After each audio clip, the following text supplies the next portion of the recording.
So how exactly do you build your confidence? So a while back when I had normal friends, right?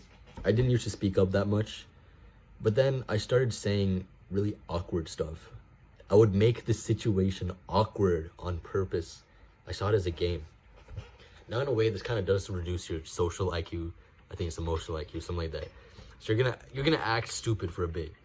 That's the idea though. If you get used to those stupid conversations, you start saying stupid stuff. You start getting used to it. Okay, what are the normal conversations if I have to deal with this? So by making it awkward, I mean like do what you're probably doing right now. Where'd you get your shoes from? Nike. Oh, nice. How about your jacket? Nike. Oh, I don't think they look good. Of course, do this to your friends. Don't do this to some random stranger. You're gonna get slapped.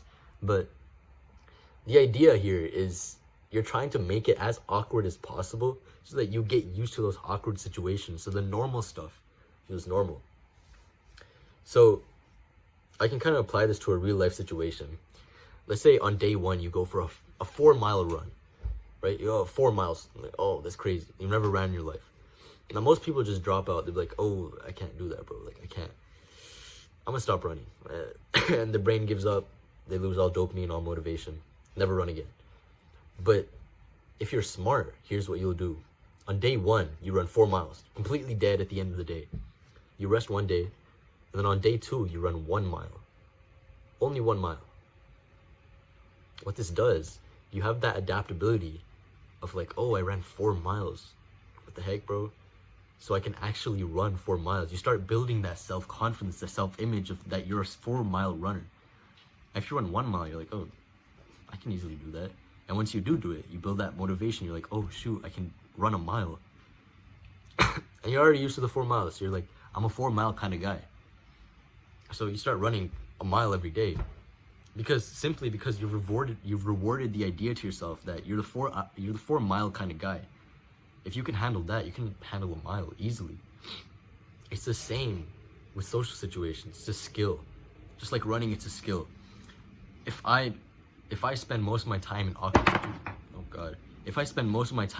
situations, the rest of the time I'm having normal conversations. Hopefully you're having normal conversations. Then you're gonna see that it's easy. It's easy for you. How am I gonna struggle if I've already gone through these stupid, awkward situations? Now, I don't mean be like an idiot. Like, of course, with caution, don't get slapped, don't get killed. But those generally work extremely well. And that was one way I kind of built my confidence a lot. That and extremely excessive eye contact. So for example, if I was keeping eye contact with you, just looking at you, you're explaining something. Oh yeah, the icebergs in Mount Everest are melting, and yo, why are you looking at me like that? Yeah. So pretend I'm the guy talking. I'm looking at you. It's like intense eye contact.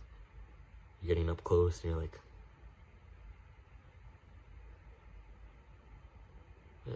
don't be stupid. Like, don't. You get what I'm saying? Don't push these to the extremes. I'm showing you the extremes so that you get used to that normal stuff. See, I'm manipulating you here. Do the extremes so that the normal feels normal. It's kind of like if Bill Gates walks into a bar, all of a sudden everyone's net worth has gone up to 50 million, right? You're a 50 million type of guy. Why are you earning 50,000? You're a loser. Make 50 million. You're surrounding yourself with those people. Then start earning as much as those people. And that's exactly why, they say you're the average of the 5 people you spend time with.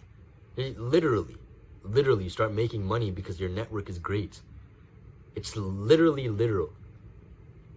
You're the average of the 5 conversations you have. Have awkward conversations, you become that average. Then everything below that, all the normal conversations are normal. So they're easy for you. It's the same with everything. It's kind of how you can build any habit.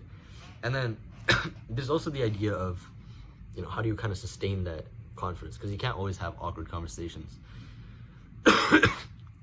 If you have those awkward conversations for about 2 to 3 weeks, you'll get used to it. And then once you start having normal conversations, get used to the normal conversations. Another 3 weeks. I think that's how long it takes to build a habit. Build a habit, drop the awkward habit. You're done. That's what, 6 weeks, 7 weeks? You're confident. Most of the time it's just, can you really do it? So generally, you want to set a goal every week. Have 3 awkward conversations every week.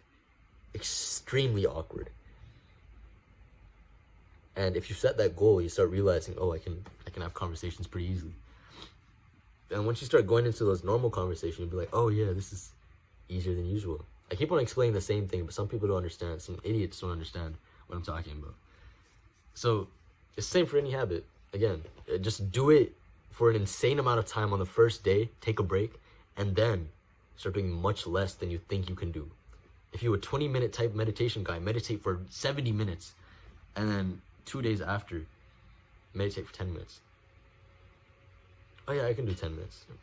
Do 10 minutes. You can do 70, you can do 10.